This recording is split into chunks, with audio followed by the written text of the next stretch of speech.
दोस्तों, पति पत्नी को किस प्रकार से संबंध बनाना चाहिए? किस स्थान पर पति पत्नी को संबंध नहीं बनाना चाहिए?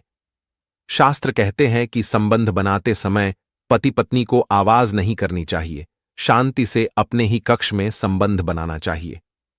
जो भी पति पत्नी रति क्रिया करते समय वातावरण को अपनी आवाजों से दूषित करते हैं, उन्हें कौन सा पाप लगता है, आइए जानते हैं इस प्राचीन कथा के माध्यम से।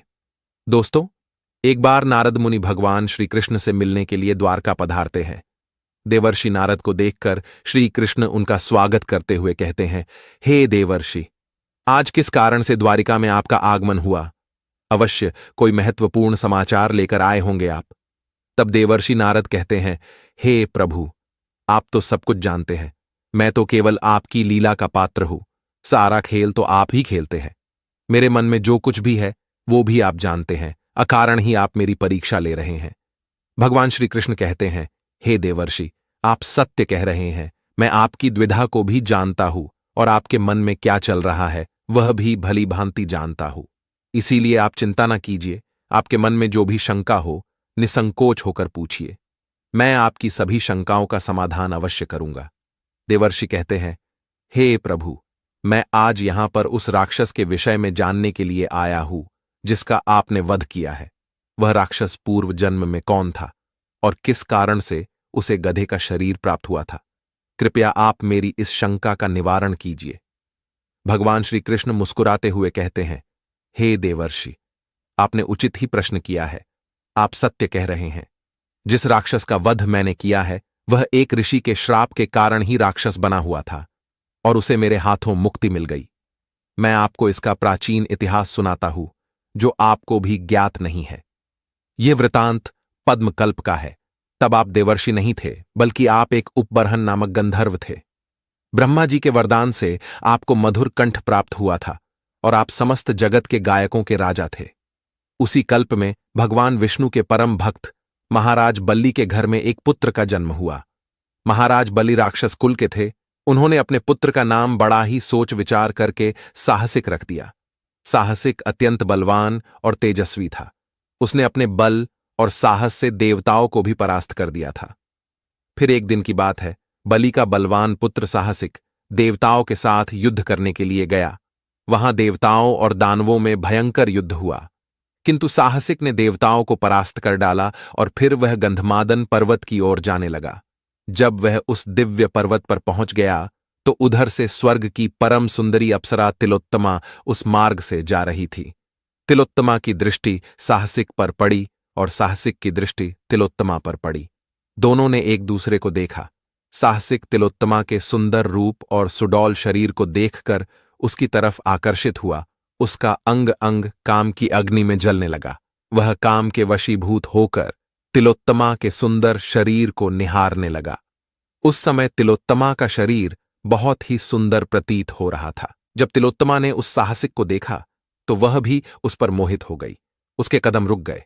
वह चंद्रमा की ओर जा रही थी, लेकिन साहसिक को देखकर वह भी रुक गई। उसके मन में भी काम वासना की अग्नि भड़क उठी। उसके मन में साहसिक के साथ संबंध बनाने की इच्छा प्रकट हुई। उसका भी अंग अंग जलने लगा। कुलटा स्त्री कैसी दुष्ट हृदय वाली होती है, और वे किसी भी पाप का विचार न करके सदा पाप से भरे हुए काम करने में तत्पर रहती है। ये सब जानते हुए भी तिलोत्तमा ने अपने रूप से साहसिक को मोहित कर दिया। तदनंतर तिलोत्तमा साहसिक के पास आ गई। तिलोत्तमा को अपने पास आता देखकर साहसिक भी उत्तेजित हो गया और वह उससे कहने लगा, हे सुंदरी, तुम कौन हो और इस वन में क्यों भटक रही हो? तुम्हारा यह सुंदर रूप देखकर मेरे मन में तुम्हारा भोग करने की इच्छा हो रही है। तिलोत्तमा कहने लगी, हे वीर, मैं स्वर्ग की अप्सरा तिलोत्तमा हूं। मैं भी आपके बल और पराक्रम को देखकर आप पर मोहित हो गई हूं। आप कौन हैं? इस समय आपका बलवान शरीर मुझे आकर्षित कर रहा है। साहसिक बोला, मैं महाराज बलि का पुत्र साहसिक हूं। फिर वे दोनों ही बातें करते हुए उस पर्वत के एकांत स्थान में चले गए। उस वन में वे दोनों ही स्वच्छंद होकर विहार करने लगे। साहसिक तिलोत्तमा को आलिंगन देने लगा, जिससे तिलोत्तमा भी बहुत उत्तेजित हुई और दोनों ही एक दूसरे से प्रेम करने लगे।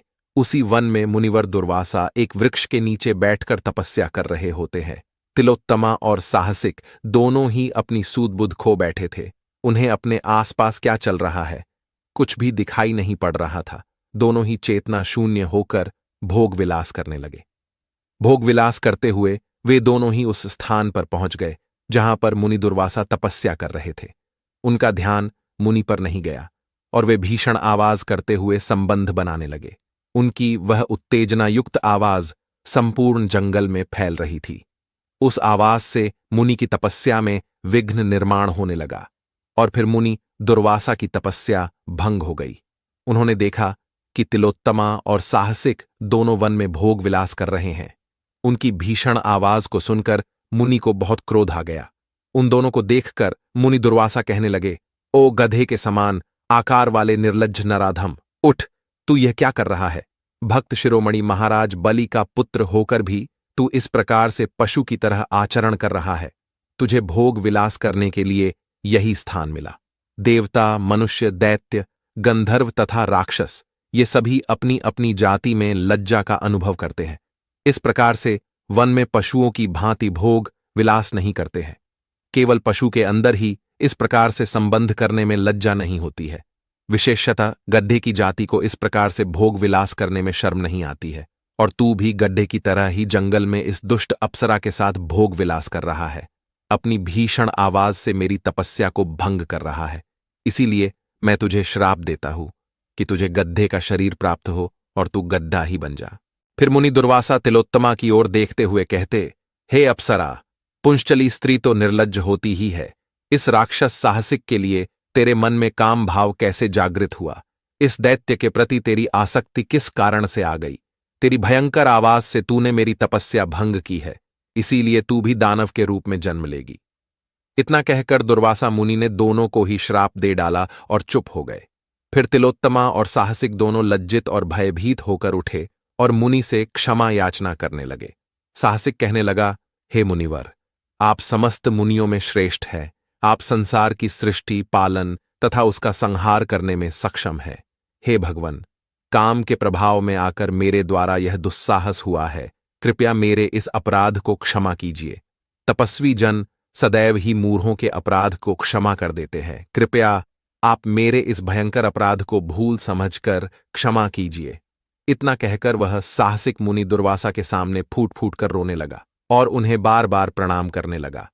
फिर तिलोत्तमा कहने लगी, हे मुनिवर, हे दीन बंधु, मुझ पर कृपा कीजिए। विधाता की सृष्टि में सबसे अधिक मूर्ख स्त्री जाति ही है। सामान्य स्त्री की अपेक्षा जो स्त्री अधिक मतवाली, कुलटा होती है, वह अत्यंत कामातुर होती है। मैंने यह सब कार्य काम के वश में होकर ही किया है। कामदेव का वास स्त्रियों के अंदर ही होता है, उस पर कोई नियंत्रण नहीं कर सकता। हे मुनिवर, जब स्त्री काम के प्रभाव में होती है तो लज्जा, भय, चेतना सब कुछ भूल जाती है। उसे कुछ भी दिखाई नहीं पड़ता है। कृपया आप मुझ पापिनी की भूल को क्षमा कीजिए। इस प्रकार विनती करते हुए तिलोत्तमा और साहसिक मुनि दुर्वासा की शरण में गए। उन दोनों को ही दुखी और व्याकुल देखकर मुनि दुर्वासा को बड़ी दया आ गई।